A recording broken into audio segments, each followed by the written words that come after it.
देखिए, जाति तो सार्वजनिक रूप से बताना सही बात है नहीं। नेतागिरी मत कीजिए।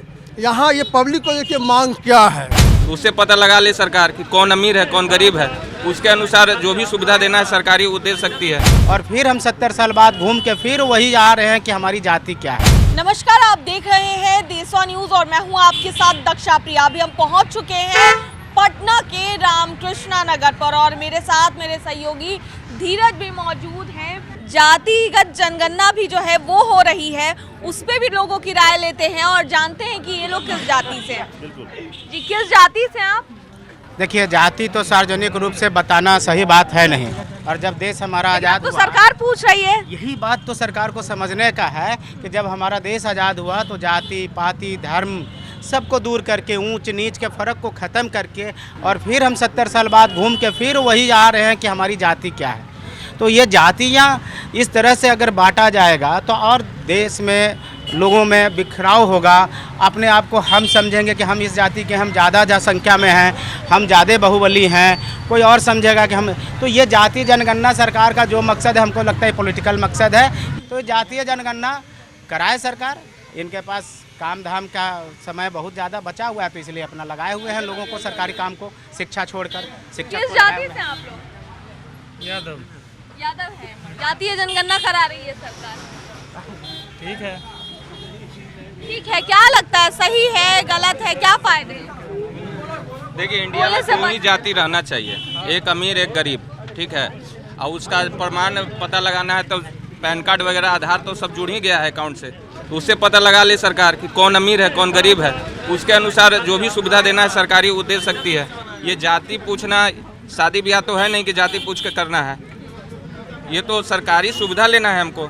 इसमें जाति का कहाँ से बात आ गया, ये सही नहीं है मेरे अनुसार। किस जाति? मैं दक्षा एक व्यक्ति ऐसे भी हैं जो असहमत हैं, मैं उनके पास पहले चलता हूं। सर, किस जाति से हैं आप? देखिए सर, जातिवादी तो ये तो नहीं, जाति आपकी क्या है ये मैं नहीं पूछ रहा हूँ, ये बिहार सरकार घर से हाथ पकड़ के निकाल के पूछ रही है कि आपकी जाति वाली क्या बात हो गया कि हम यादव है, हम पंडित है, हम कुर्मी है। ठीक है, हमने तो ये है कि एक पब्लिक है और यहाँ वोटर जो होता है ना जातिवादी पे, हम कुर्मी हैं, हम यादव हैं, हम लालू को देंगे तो वो कहता हम कुर्मी है, हम नीतीश को देंगे। ये जातिवादी पे ये नेता जो है ना लड़ाता है पब्लिक को। वो जब बेटा बेटी को ब्याह करता है ना तो सारा एक ही नेतागिरी होता है। हम शादी कर रहे हैं बेटा का, तेजस्वी कह रहा है कि हम शादी कर रहे हैं, नीतीश भी आता है, चाचा भतीजा है, वो ये है। नेतागिरी मत कीजिए। यहाँ ये पब्लिक को देखिए मांग क्या है। कुछ किस जाति से हैं आप? सर, हम यादव जाति से हैं जी। तो हम कहना चाह रहे हैं कि जातिगत जनगणना जो है बहुत बढ़िया चीज़ है। जनगणना नहीं, गणना हाँ। वो है जो ठीक है, बढ़िया चीज़ है। इसलिए कहना चाह रहे हैं कि जो इससे पता चलेगा किस जाति के लिए कितना, मतलब जो आरक्षण का मामला है इससे कितना मिलना चाहिए, इससे मिल सके।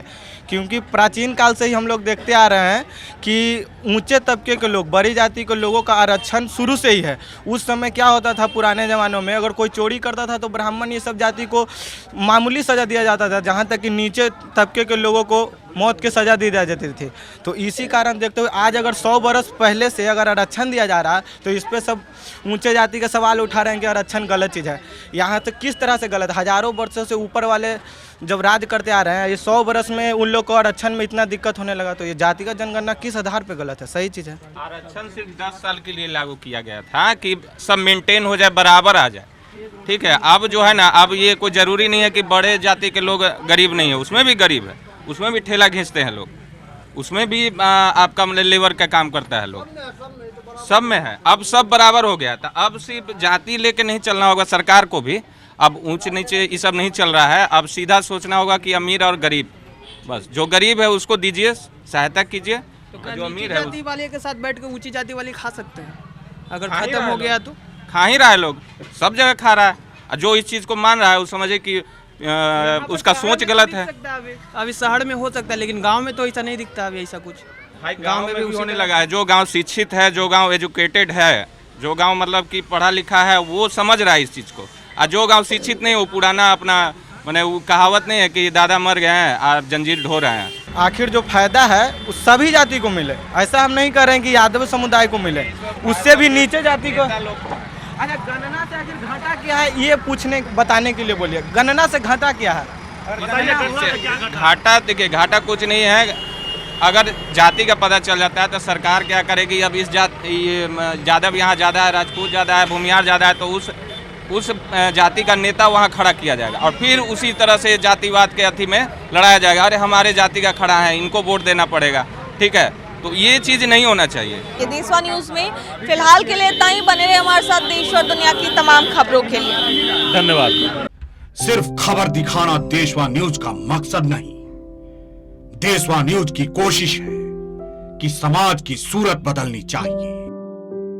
देशवा न्यूज पर वीडियो देखने के लिए लाइक करें, सब्सक्राइब करें, साथ ही बेल आइकन दबाना न भूलें।